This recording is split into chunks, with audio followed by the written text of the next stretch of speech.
تو یہی بات اللہ فرماتا ہے نماز کو بے قدر نہ کرو، اس کو معمولی کام نہ سمجھو، اگر دین کی طرف آنا ہے اور لوگوں کو بھی سب سے پہلے اپنی جماعت میں اپنے ساتھیوں میں نماز پیدا کرو، ہر شخص کا پتہ کرو کہ فرائض جو ہے وہ تو کم از کم ٹھیک ادا کرو وقت پر، بے چین۔ ہاں ابن حجر رحمۃ اللہ نے ایک صحابی کا ذکر کیا کہ وہ جب سے کہتے ہیں میں اسلام لایا ہوں نا، کسی نماز کا وقت ایسے نہیں آیا کہ میں وضو کر کے پہلے سے تیار نہ ہوں، بعد میں نہیں پہلے سے میں باوضو ہوتا ہوں کہ شروع ہوگا۔ اور فرماتے ہیں ظہر کی نماز جماعت کے ساتھ بے شک جب بھی ہو وہ تو پڑھوں گا، مگر 4 سنتیں میں اسی وقت پڑھ لیتا ہوں جب دیکھتا ہوں سورج سر سے ذرا آگے چلا، سورج ڈھل گیا، ساری دنیا خدا کے سامنے جو گئی، ستارے جو سائے تھے بڑھ گئے، ساری کائنات نے اس کو سجدہ کر دیا، میں نہ کروں۔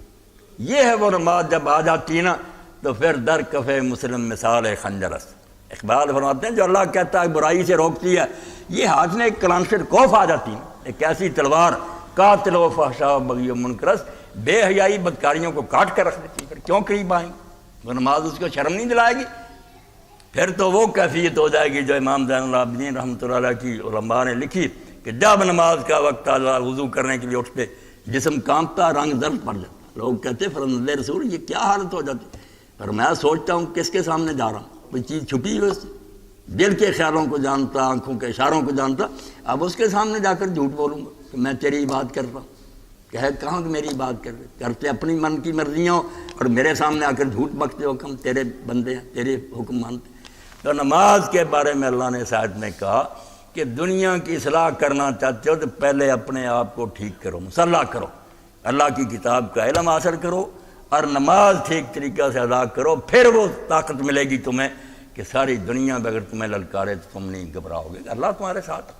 وآخر دعوانا الحمدللہ رب العالمین وصلی اللہ تعالی علی خیر خلقہ سیدنا محمد وآلہ وصحبہ اجمعین۔ 10 منٹ رہ گئے، کوئی بات ہے کسی ساتھی کے ذہن میں؟ سوال کرنے سے ہی بہتوں کا بڑا ہو جاتا ہے نا کوئی چیز۔ پھر یہ 15 دن کے بعد جو ہم روز کھاتے ہیں نا کہ حدیث پاک سنتے ہیں قرآن، اسی لیے کسی کا تو بھلا ہو نا، اپنے بھلے کی سوچتے ہیں نا کہ ہم بھی کہیں یہ تیل ختم ہی نہ ہو جائے اور دیا بجھ ہی نہ جائے، کچھ نہ کچھ اپنے ایمان کو اللہ کی کتاب اور رسول علیہ السلام کی سنت سے کوئی طاقت ملتی ہے۔